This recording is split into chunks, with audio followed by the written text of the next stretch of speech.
here is a great talk about the agenda that's being put forth by the SCO. What is it? It's an exciting thing for regional cooperation, and you'll be amazed to see how much individual policies of the group members have shaped this collective approach. The leaders of Shanghai Cooperation Organization gathered for their annual summit.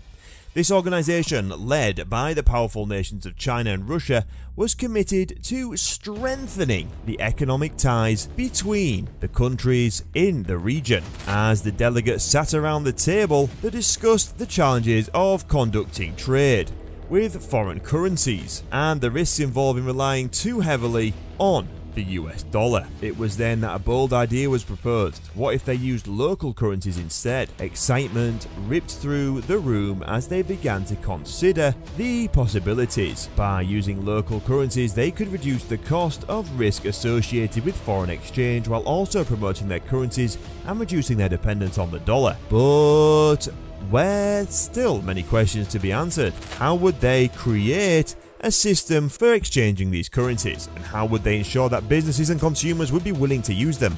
Before jumping into the questions, let's discuss a little about the corporation. From security to infrastructure, the Shanghai Cooperation Organization, or SCO, has come a long way since its inception in 2002.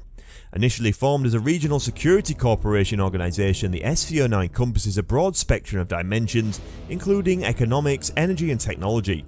In 2003, the then 6 members of the SCO issued an outline for multilateral economic and trade cooperation, which laid the legal groundwork for economic cooperation and designated banking and financial service cooperation as a prioritized area. And now, undaunted by certain challenges, the leaders of the SCO put their heads together and crafted a bold plan. They would create a roadmap for using local currencies in commerce and develop alternative payment and settlement systems to support it.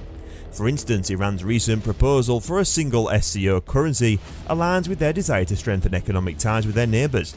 By having a common currency, it would make it easier for members states to conduct trade and investment.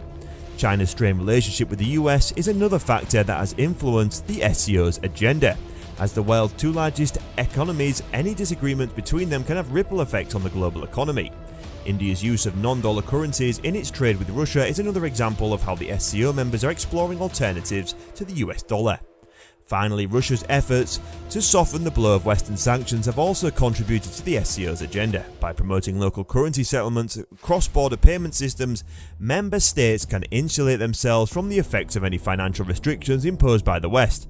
The creation of an SCO development bank could also help to address development shortfalls within the region by providing funding for infrastructure and other projects. Now, about the recent SCO summit, there is certain interesting points that emerged from it. One thing that stood out was the XI's reluctance to discuss the geopolitical risk of the US dollar dependence. While some may have found this surprising, it actually speaks to a larger concern shared by Chinese authorities. The vulnerability is precisely why Chinese officials are actively working to create alternative mechanisms that can help protect against this risk. They understand that dependence on the US dollar carries inherent risks, especially in today's globalized economy where the actions of one country can have far-reaching consequences for others. The yuan, a name that may not be as well known as the dollar or the euro, but make no mistake is on the rise, and while some may speculate that China's ultimate goal is to overthrow the dollar and rule the world's financial system with an iron fist, that's not the whole story. The future.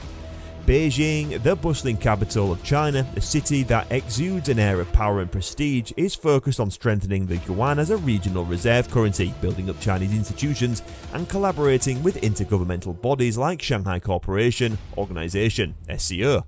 It's a strategic move boosting the use of yuan in cross-border trade and investment. This doesn't mean that China is turning its back on international markets. Beijing still wants to ensure that the yuan has a prominent place in the global financial system, even in the midst of geopolitical crises. The yuan is already gaining ground in countries like Russia, India and Pakistan, with increasing use in trade settlements and investments, and as China continues to build up its financial infrastructure and increase its influence in the region. The yuan's role as a regional reserve currency is likely to become even more prominent. So while China may not be gunning for global domination with the yuan just yet, it's certainly making moves to secure its place in the financial order. And of now, it's been clear enough.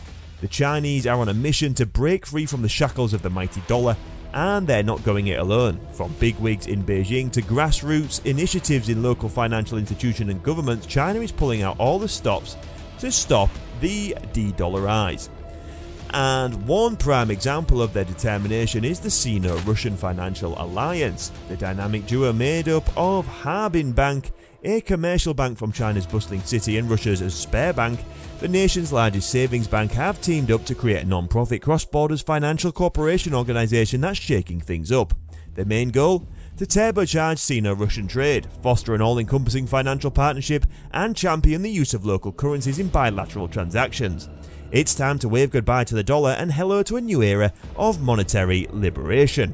A formidable financial alliance was born with 35 members hailing from 2 of the world's superpowers.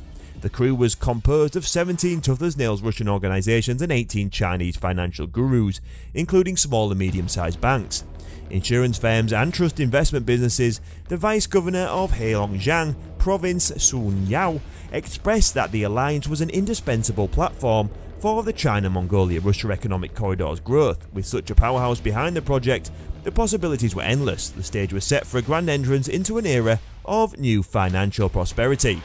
A small Chinese bank nestled among the towering giants of the global financial system, breaking away from the norm and embracing alternative payment and settlement mechanisms, free from the shackles of dollar domination transactions. These banks are the perfect pioneers of de-dollarization techniques, and what's more, they're not afraid to collaborate with their Russian counterparts to evade sanctions.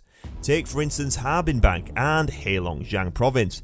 These fearless financial players aren't cowed by the prospect of secondary sanctions, even after the US imposed sanctions on Russian financial institutions in retaliation for Russia's invasion of the Ukraine in February. Instead, they've boldly released their 100 measures in May of this year, a sweeping effort to fulfill the desires of Heilongjiang local party leaders and expand financial ties with Russia. In a world where the financial status quo regains supreme, these small Chinese banks are shaking things up and embracing change. It's like a high-stakes games of financial chess. After the US government declared sanctions against Russian banks, it seems like China's big banks were quick to make their move. The Bank of China and the Industrial and Commercial Bank of China have pulled out their pawns by halting transactions with Russian firms. But wait, what's this? It seems like the small and medium banks involved in the Sino-Russia Financial Alliance have a trick up their sleeve. They suggest using the cross-border interbank system, hard cash, to evade the sanctions. Will this be enough to turn the game around? What do you think about China's efforts to reduce the dependence on the dollar? Do you think it's a wise move? I'd love to hear your thoughts in the comments. Thanks for tuning in. At our channel, we strive to empower our viewers with knowledge and understanding of the financial world. If you haven't already, we encourage you to subscribe to our channel and turn on notifications. Feel free to share our videos with your family and friends and colleagues who may also benefit from the information shared on our channel. See you in the next one.